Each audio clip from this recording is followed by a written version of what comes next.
Welcome to Deeply Disgusted. And this recording today is very special to me. Not because of President Trump being the person that's being interviewed, but because of 60 Minutes. A lot of people from, my time, the early 90s, the mid 90s, late 90s, early 2000s, whatever, we grew up on 60 Minutes. If you had a mom that was into the news like my mom, 60 Minutes was like her movies. It was silent, and whatever or whoever person that was getting interviewed by Barbara Walters, it was like silence in the house because 60 Minutes was everything before the internet came out. And we're going to watch 60 Minutes with President Trump. And we're going to see how monumental this interview is. Let's get to it. The first topic he talks about is China, China, and China. Let's go. We're getting approvals done in 2 and 3 weeks. It used to take 20 years. And we are leading the AI race right now by a lot. We are leading it by numbers that people have no idea. It's been really great. We've been very, very far-reaching. Look, that's the new internet. That's the new everything all put together. The AI race is a big deal. Mr. President, you just negotiated this one-year trade deal with China. But as you know, the Chinese, they think in 100 years. Sure. They play the long game, including on our own soil. We play the long game, too.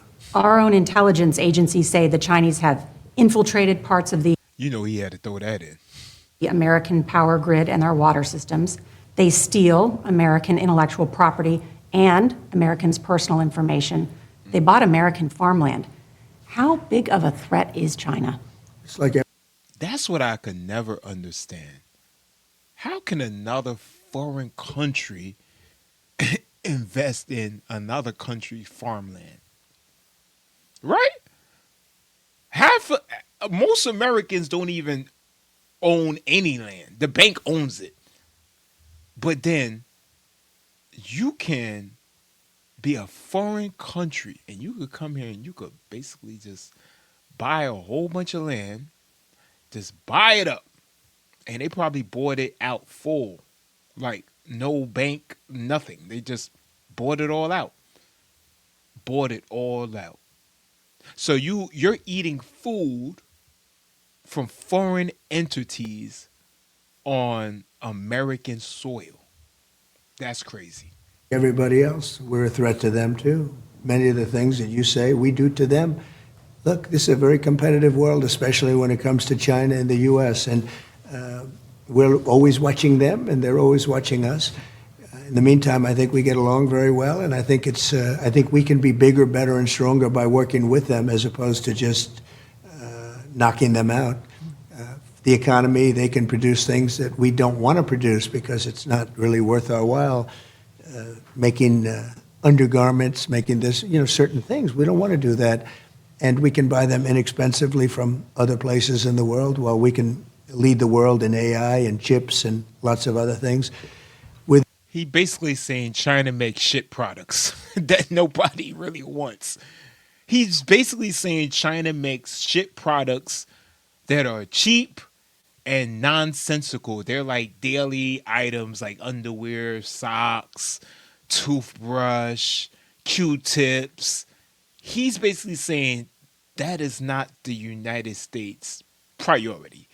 Our priority is building real intellectual property like AI. Within 2 years from now, we'll have 40 or 50% of the chip market. What's happening? The biggest companies are leaving Taiwan. They're coming into the United States because of tariffs. If we didn't have tariffs, they wouldn't be doing it. In how many years you think we'll be producing? I think in 2 years, we'll start opening up plants, and we'll have a very substantial portion of the chip market. Right now, we have almost Well, she got a hearing problem? He said 2 years, baby girl. none. We should have had 100%. If we had presidents that knew anything about business or knew what they were doing, because frankly they didn't, We lost 50% of our automobile business. It's all coming back. We lost 100% of the chip. You know, it used to be all Intel and other companies. And what happened is other countries came in and they stole our chip business, and we didn't charge tariffs. If we would have charged, let's say, a 100% tariff, none of those companies would have left, but they all left. Now they're all coming back, Nora, because the only way they avoid the tariffs is to build in our country. If they build in our country, make their plant and make their product in our country, then it's a very simple thing. They don't have any tariff to pay, and that's what they want to do. And so instead of charging somebody a 100% tariff and you can make your product outside, they come in and they make, and this is why we have $17 trillion being invested in the United States right now. But just to show you how big that is, it's the biggest in history by many times. No other country's seen anything like it. The Biden administration in 4 years did less than $1 trillion. We have Oh, the Biden wasn't worrying about no growth for no country. Yo, it's only idiots that's running around like, we love you, Biden. We love you. I know we never seen you throughout the year. You only spoke maybe twice throughout the whole 4 years. But we love you. We like old people. No, we don't need nobody we need to sympathize for. We need you to come in as president. And I agree, more presidents need to be a business oriented. Like, United States is a business.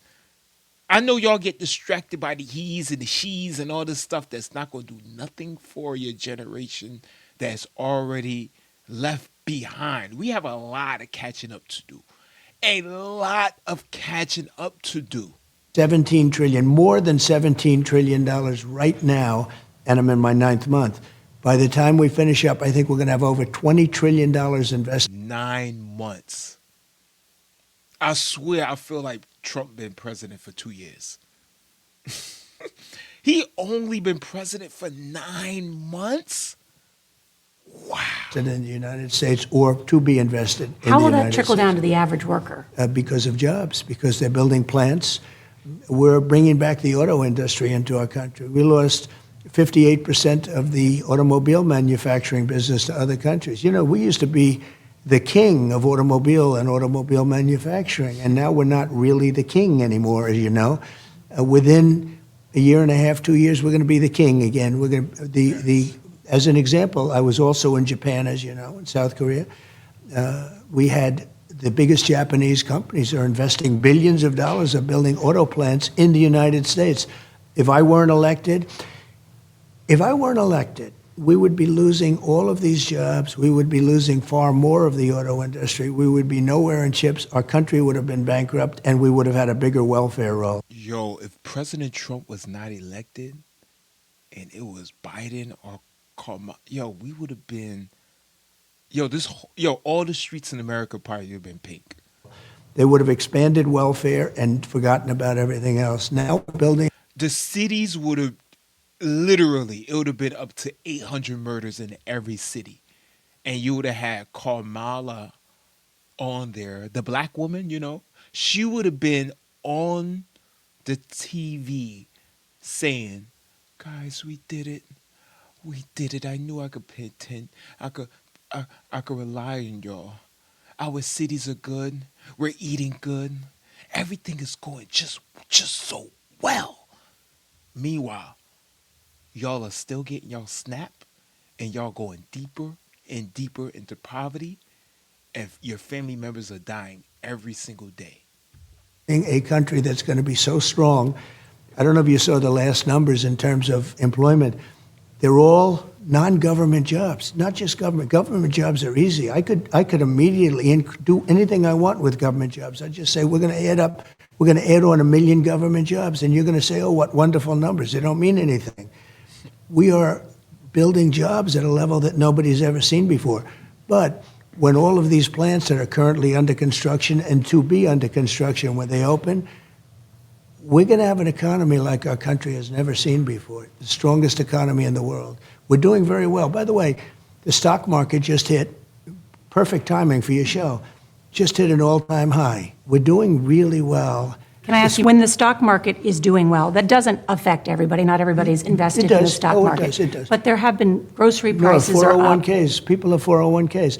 Their 401ks are double what they were a year ago. But for people that Did she just say the stock market don't affect everybody? Who is this person? Nora who? Nora who? She gotta be a Democrat. Gotta be a Democrat because we know the stock market is very important. The stock market affects everybody. Every single body. Do y'all know what's in the stock market? Home Depot. Don't y'all go to Home Depot every day? Housing, right? Nvidia. These big companies that you go to every day, these companies where you buying Clorox from, Clorox in the stock market, all these companies are in the stock market. If the stock market don't do good, that means the companies aren't doing good, which means that there will be an increase on everything. All commodities are in the stock market, gold, copper. And she's saying the stock market don't affect the regular person. that don't have 401ks Well, I or are mean, not sure, invested in the stock sure, market, but they've it- seen their grocery prices go up, inflation. No, you're wrong. They went up under Biden. Right now, they're going down. Other than beef, which we're working on, which we can solve very quickly. So the ranchers have really taken a drubbing over a 30-year period. Because of what I've done, the ranchers have done well. But with that, the beef price went up a little bit. We're going to get the beef price down very quickly. See, at least he's honest. He's like, yeah, he's not like saying everything went down and we're doing. He's saying, yes, a lot of things go down, but we're still working on many more. The beef has not gone down, but you know what? We're working on it. All I have to say is that when Biden was president, everything was bad. Why there wasn't no interview and why there wasn't no government shutdown. Now that everything is getting better and stuff's starting to be normalized, the Democrats are upset because of things like reparations and she's not getting surgeries and things that really don't even matter, things that distract you from the goal. And the goal that you should have for your family is the same goal the politicians are doing to you, which is getting generational wealth. And they are getting generational wealth for their families. All for your hard working middle class black ass. It'll be very nice, just like eggs. When I first took over, eggs were double, triple, quadruple what they were. This was because of Biden. All of these problems. His hair looking good in this interview, right? It's looking good. It's like leaning to the sides, like doing a shoulder lean. I like it. I like it. He doesn't look as orange anymore. If y'all notice that, he like toned down a lot of the orange. Maybe somebody told him. Maybe Melania was like, babe, can you like you got a lot of blue on and red. Orange is not really like the blended color for that. You know, she's like a fashionista, you know. Problems were caused by Biden, whether it's the people that came into our country through jails. I mean, they were released from jails. They were released from mental institutions into our country. These problems are caused by Biden. We had an open border. Now we have a border that's... It's so crazy that during the Democratic presidency, you have all these issues, but then when a Republican take over and the issues originated during the Democrat presidency, the Republican administration have to answer for everything. Ain't that crazy? Isn't that crazy? And it's only because the Democrats, they control the media, and that was their plan after they lost the Civil War, was to control the media when slavery ended, because they was pissed slavery ended. As you know, absolutely shut, other than people are allowed to come into our country, but they have to come in legally. I do want to talk about immigration and Sure. some other domestic issues, but just if we could stay on China for just a Sure. moment. One potential flashpoint with China, probably the potential flashpoint with China in the coming years, is over the issue of Taiwan. The Chinese military is encroaching on Taiwan's sea lanes, its airspace. I know you have said that Xi Jinping wouldn't dare move militarily on Taiwan while you're in office. But what if he does? Would you order U.S. forces to defend Taiwan? You'll find out if it happens. And he understands the answer to that. Why not say This it? never even came up yesterday as a subject. He never brought it up. People were a little surprised at that. He never brought it up because he understands it, and he understands it very well. Do you mind if I ask, when you say he understands, why not communicate that publicly to the rest of us? What is he? Why? Why? Why? What's the point? What is that going to do? We're trying to bring peace to the world. Why do you want? Would you ever have an interview where you're telling Biden, like, say it, Biden, say that you create war with China if they move on Taiwan? Would they ever? They wouldn't even ask Biden that question, because you know what they do with Biden and all the rest of them? The AOCs, they go in the back room and they go through all the questioning and they tell them, yeah, we're going to take a light with you because we know you're with us. We know that you're with us. But with Trump, they're going to ask some silly questions like, can you please just tell the American people that you will destroy China if he moves on Taiwan? When he's trying to get like a business relationship. He's trying to have peace. But the Democrats, they don't want no peace, and this woman right here is proving it. You I don't want understand to that? give away. I can't give away my secrets. I don't want to be one of these guys that tells you exactly what's going to happen if something don't happens. want to- The other side knows, but I'm not somebody that tells you everything because you're asking me a question. But they understand what's going to happen, and he has openly said, and his people have openly said at meetings, we would never do anything while President Trump is president, because they know the consequences. Less than an hour before your meeting with President Xi, you posted on social media that you instructed the, quote, Department of War to start testing our nuclear weapons That's right. immediately. What Yeah. did you mean? Well, we have more nuclear weapons than any other country. I think we should do something about it. I don't understand the question. What do you mean? What do he mean? How you have to make sure the weapons are working. This is the reason why a lot of times females, you just, this is a man's world, man. You got to stay in your place. It's only a small amount of females that could step in the shoes of what men do and really understand. Why would we have weapons and we're not testing them? Denuclearization. And I did actually discuss that with both President Putin and President Xi. We have enough nuclear weapons to blow up the world 150 times. Russia has a lot of nuclear weapons, and China will have a lot. They have some, they have quite a bit. So why do we need to test our nuclear weapons? Well, because you have to see how they work. You do. Duh.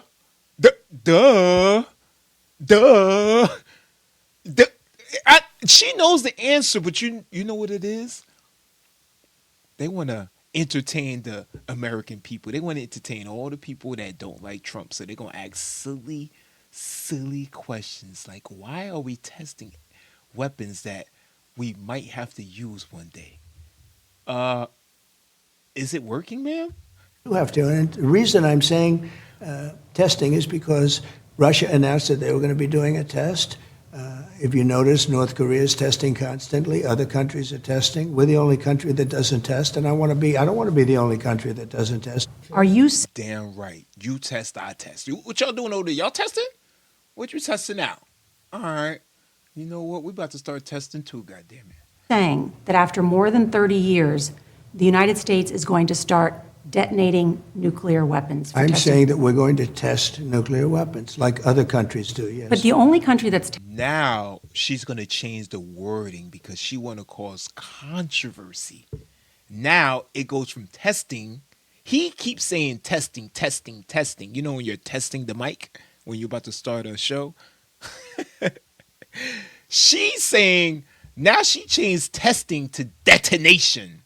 testing nuclear weapons is North Korea. Well, China and Russia are not. No, Russia's testing So nuclear weapons. my understanding And is China's testing them too, you just don't know about it. that would be certainly very newsworthy. My understanding is what Russia did recently was test essentially the delivery systems for nuclear weapons, essentially missiles, which we can do that, but not with nuclear Russia's warheads. testing and China's testing, but they don't talk about it. We're a open society. We're different. We talk about it. We have to talk about it because otherwise you people are going to report. They don't have reporters that are going to be writing about it. We test because they test and others test, and certainly North Korea's been testing. Pakistan's been testing. Not nuclear weapons, is my understanding. Of North course Korea they have. has, but not nuclear But they don't weapons. go and tell you about it. And, as powerful as they are, this is a big world. You don't necessarily know where they're testing. They test way underground where people don't know exactly. My question: how are you gonna? You're the person interviewing the president. He gets all type of secret information and close sealed, information from all type of CIA agents all over the world. And you're sitting here interviewing him and telling the president who who who is in meetings, who who know all type of secret situations is going on all over the world, and you're telling him nobody's testing nuclear, and he keeps saying, yes, they're testing. You're saying no, not nuclear. The president is telling you, yes, they're testing nuclear, and you are not the president. You're not even in the White House as any type of representative close to the president, and you're telling him no. Exactly what's happening with the test. You feel a little bit of a vibration. They test and we don't test. We have to test. And Russia did make a little bit of a threat the other day when they said they were going to do certain forms of a different level of testing. But Russia tests, China does test, and we're going to test also. So we are Does going. I don't know about y'all, but I'm scared of nuclear. You see, I'm the type of person, I don't know about y'all, but I watch a lot of sci-fi. And when I watch those movies, the sci-fi movies, and it'd be like places like New York that's like evaporated from like a war that happened, and nukes, hit the US, and now people are walking them. It's damn near like anarchy. Like people are killing for food, and I watch a lot of movies like that. That's why I'm scared of nuclear. Does it sort of make we're- sense? You make nuclear weapons, and then you don't test. How are you going to do that? How are you going to know if they work? We have to do that. Apparently, we don't need to test our nuclear weapons because they're the best in the world, according to experts I've spoken According with. to me, we have the best, and I was the one that renovated them and built them during a 4-year period. And Now she's trying to be a smart ass. Of course they have. She said that because Trump always says, yo, we have the best in the world. We got the best in the world. She's saying, why you need to test them if you have the best in the world? You see, that's a woman's logic. That's a woman. Okay, if I say, yo, I have the best Mercedes in the world. This Mercedes is, how would I know? I have to drive the Mercedes to know it's the best Mercedes. Don't you have to get behind the Mercedes and drive it? You could say all day, yes, Mercedes make good cars. They're the best in the world. But we wouldn't know that unless we drive the Mercedes, ma'am. Huh? Yo, catch y'all in the next one. This was part 1. I'm going to bring y'all part 2. F it. Yo, you know what? Like and subscribe. Like and subscribe. Like and subscribe.